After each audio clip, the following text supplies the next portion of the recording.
En nombre del Padre, del Hijo y del Espíritu Santo. Amén.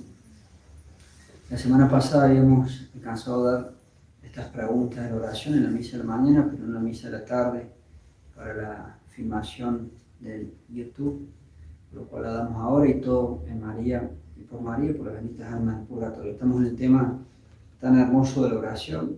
Realmente esta parte del catecismo vale como si fuese una prédica de domingo, las enseñanzas son muy hermosas. La primera pregunta que correspondía dice: ¿cuál es la primera y mejor disposición para hacer eficaces nuestras oraciones, para que Dios nos escuche? ¿Cuál es la primera y mejor disposición? La primera y mejor disposición para hacer eficaces nuestras oraciones es estar en estado de gracia. Dios escucha al pecador y a veces, gracias a que los pecadores, pongamos por caso que alguien esté en pecado mortal, reza, a veces Dios les da la salvación eterna, Dios les da el volver a la gracia, el recuperar la gracia. Pero fuera de ello, hay que rezar. Con más razón, todos somos pecadores, pero si alguien está en estado de pecado mortal, tiene que rezar. A pesar de que la mejor disposición es lo contrario del estado en que él está, porque cuando el pecador con pecado mortal reza, muchas veces Dios le otorga la salvación eterna, recuperar la gracia santificante. Pero fuera de ello, sin duda, que la mejor disposición es estar en esta gracia, o para el pecador, dice aquí, desear al menos ponerse en tal estado. Me sé en pecado mortal, quiera Dios que nunca nos pase, pero quiero ponerme en estado de gracia, quiero confesarme y arreglar mis cuentas con Dios. ¿Qué otras disposiciones se requieren para bien orar? Para bien orar se requieren especialmente recogimiento, lo cual implica también el respeto a Dios. Cuando yo rezo, no le hablo como cualquiera, le hablo a Dios. Entonces tengo que ser respetuoso en la manera como rezo. Y ya lo habíamos dicho alguna vez, si yo tengo un hijo adolescente y falta respeto en la oración, tal vez en familia, un padre de familia no puede permitir eso. Si un adolescente está en rebeldía, en la época complicada de su vida, el papá, y si no va a tener que responder a Dios, podrás estar con tus, no sé cómo llamarlo, pero cuando reces, respetas a Dios. Por favor, respeta a Dios. La humildad también tiene que ver con el respeto a Dios. Después van a tomar cada una de esas cualidades por separado. Confianza, perseverancia, eso es muy importante. A veces Dios quiere probarnos y antes de otorgarnos la gracia solicitada, nos pone a prueba a ver si somos constantes y perseverantes en la oración, como el amigo inoportuno que pide algo a la medianoche, cuando ya su otro amigo está acostado con su familia todos en la cama, y tanto le insiste que al final el amigo, para que no insista más, le otorga la gracia. Y Dios ha querido poner ese ejemplo con respecto a nosotros y cómo le debemos pedir a Dios, como el amigo inoportuno. Tanto pedimos que, por decirlo así, siempre es una comparación, Dios al final, para que ya no le pidamos más, nos va a otorgar la gracia. Una linda comparación de cuánta perseverancia y constancia debemos tener. Fíjense en Santa Mónica la cantidad de años que rezó. Yo les explicaba, y una mamá me dijo que se sentía triste porque ella reza por sus hijos y al saber que cuando uno reza por otro, la gracia se otorga, pero si el otro no está interesado, le flota, por decir así, la gracia de Dios y no le cae porque el otro no está interesado en cambiar. Cuando hay una voluntad, cuando está la libertad de otro ser humano y no está interesado en cumplir con Dios, esa gracia no cabe, por decir así, en la persona porque no está interesado. Entonces no rezo por mis hijos. No, sí, tiene que rezar. Mire Santa Mónica. Buenos años San Agustín no tenía la disposición hasta que al final le cayó y lo quebró. Y lo hizo un católico ejemplar y lo hizo un santo. Otro ejemplo es San Luis Beltrán, en la constancia del patrono principal de Colombia, en la constancia en la oración. Él tuvo la revelación cuando muere su padre de que se ha salvado, pero está en el purgatorio, está sufriendo muchos castigos muy duros en el purgatorio, en pago de sus pecados, y siendo un santo que queda para nosotros, se propuso desde entonces hacer sacrificio, oración, rezar misas por su papá, y recién 9 años después tuvo la nueva revelación de que lo había sacado del purgatorio. ¿Qué queda para nosotros y nuestras pobres oraciones entonces? Y sirva de ejemplo ello para entender lo serio y lo duro, si se puede decir así, de los castigos del purgatorio, que bien nos merecemos. Entonces hay que tratar de ser, con la gracia de Dios, lo mejor posible como católicos, como hijos de Dios, para ojalá no ir al purgatorio, por lo menos ir lo menos posible. Y resignación en la oración. Ahora vamos a ver por separado. Al recogimiento le dedica 3 preguntas. La primera, ¿qué quiere decir orar con recogimiento? Quiere decir pensar, y yo agrego saber, no solamente pensar, que hablamos con Dios. Yo no estoy hablando con un cualquiera, no puedo ser respetuoso, estar en cualquier postura, con cualquier tipo de ropa también. Hay que ser respetuoso, yo hablo al Todopoderoso, al que me va a juzgar en mi muerte. La persona tiene que saber con quién habla, saber que hablamos con Dios, por lo cual hemos de orar con todo respeto y devoción. San Ignacio lo llora en los ejercicios espirituales que más de una vez nos recomienda decirle algo, el coloquio famoso de San Ignacio a Dios al final del tiempo asignado para la oración, dice que sea como un amigo habla con otro amigo, pero guarda, nunca olvidando, palabras más, palabras menos, con quién estamos hablando, siempre con el respeto debido, devoción, evitando cuanto es posible las distracciones, esto es, todo pensamiento extraño a la oración. Pero ahí hay una enseñanza que algunas personas con tendencia a los escrúpulos pueden caer en ello y hace daño. Alguna vez me encontré con alguna persona que me decía, no me acuerdo bien, por decir algo, que se demoraba 2 horas para hacer el rosario. Pero ¿cómo se va a demorar 2 horas para hacer 5 misterios del rosario? No, padre, lo que pasa es que cada vez que yo me distraigo, empiezo de nuevo. Me distraigo, empiezo de nuevo. Pero entonces el demonio, cuando ve que una persona quiere rezar, tiene sus tácticas. Y entonces él hace a veces una tal saturación, empezando nuevo, que la persona al final queda harta, queda saturada y no reza más. Entonces, siempre los autores espirituales han recomendado que cuando uno se distrae y cae en la cuenta, de ahí para adelante trato de estar lo más atenta posible. Pero no estoy reempezando. Entonces el diablo es muy astuto. Al que no quiere rezar, lo deja tranquilo. Al que sí quiere rezar, tiene esas técnicas de saturarlo, que normal, yo no puedo estar reempezando siempre. Siempre se ha recomendado de allí para adelante o mañana cuando lo rece de nuevo, voy a tratar de estar lo más concentrada posible. Tengan cuidado con esas cosas. Y muchas veces son escrúpulos esas cosas. ¿Disminuyen las distracciones en medio de la oración? Esta respuesta es muy interesante.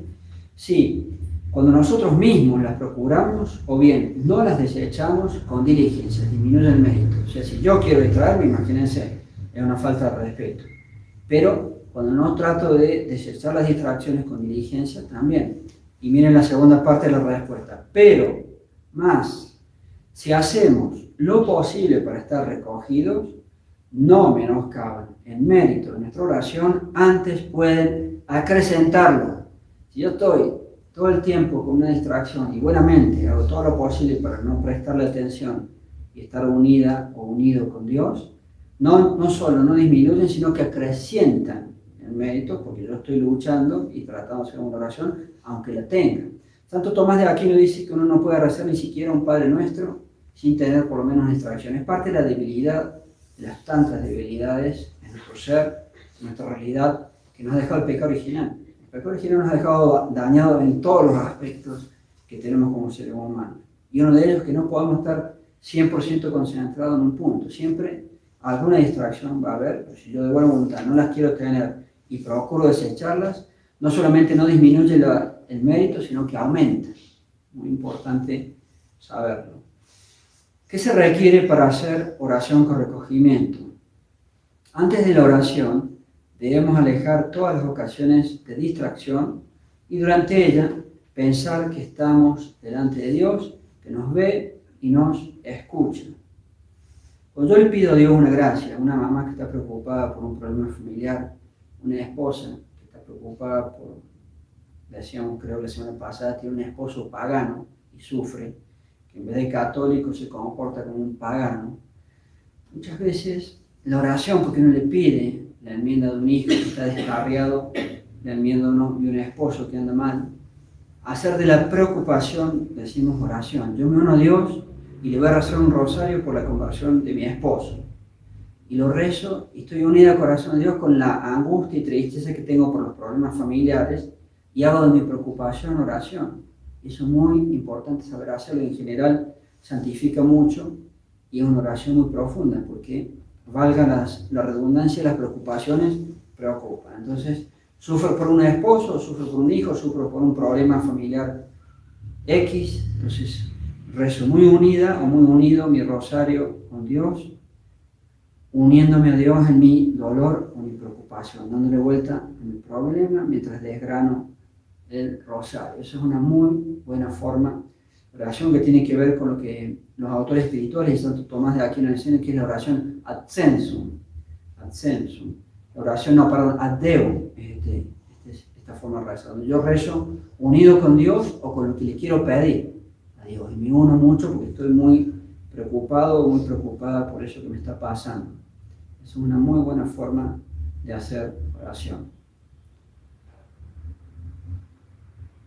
¿Qué quiere decir orar con humildad? Quiere decir reconocer sinceramente la propia indignidad, impotencia y miseria, acompañando la oración con la compostura del cuerpo. Mi indignidad, yo soy nadie, estoy hablando con el Todopoderoso. No puedo faltar el respeto hasta en la compostura de mi cuerpo. Y lo que decíamos del adolescente, que falta el respeto al hacer la oración familiar, no. Tú podrás estar con toda la época, disculpa la expresión, boba de la adolescencia, pero tú respetas a Dios. Un papá no puede permitir esas faltas de respeto del adolescente a Dios. Entonces, reconociendo mi propia indignidad, yo soy nadie, Él es todo, mi impotencia, yo no puedo nada, Él es todopoderoso, y mi miseria, yo soy pecado, soy una nada, dice San Ignacio de Loyola, palabras más, palabras menos, una nada y una nada pecadora. Entonces tengo que saber quién soy y ser respetuoso cuando rezo, acompañando, repito, la oración con la compostura del cuerpo. ¿Qué quiere decir orar con confianza? En mi país no se usa mucho el verbo orar y me cuesta decirlo, en mi país decimos rezar. Tenemos la idea que son los protestantes los que dicen orar, entonces yo voy a cambiar el verbo. ¿Qué quiere decir rezar con confianza? Quiere decir que hemos de tener firme esperanza de ser oídos, si es que ha de ser para gloria de Dios y nuestro verdadero bien. Entonces, rezo por mis hijos, rezo por mi esposo, rezo por mí mismo y vamos a ser oídos si lo que yo estoy pidiendo es para gloria de Dios y para nuestro verdadero bien. Pero mi hijo no se convierte en padre. Bueno, sí, que le faltan 29 años todavía, en comparación a los 30 que rezó Santa Mónica, creo que fueron 30, no me acuerdo. ¿Qué quiere decir rezar con perseverancia? Quiere decir que no hemos de cansarnos de orar, aunque Dios no nos oiga inmediatamente. A veces Dios nos prueba. A ver, ¿quieres esta gracia?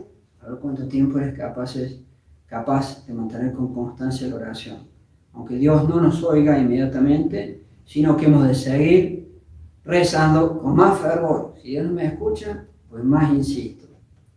Como lo que decíamos recién del amigo importuno. ¿Qué quiere decir rezar con resignación? Quiere decir que nos hemos de conformar con la voluntad de Dios, pues conoce mejor que nosotros cuánto nos es necesario para nuestra eterna salvación, aún en el caso de que no sean oídas nuestras oraciones.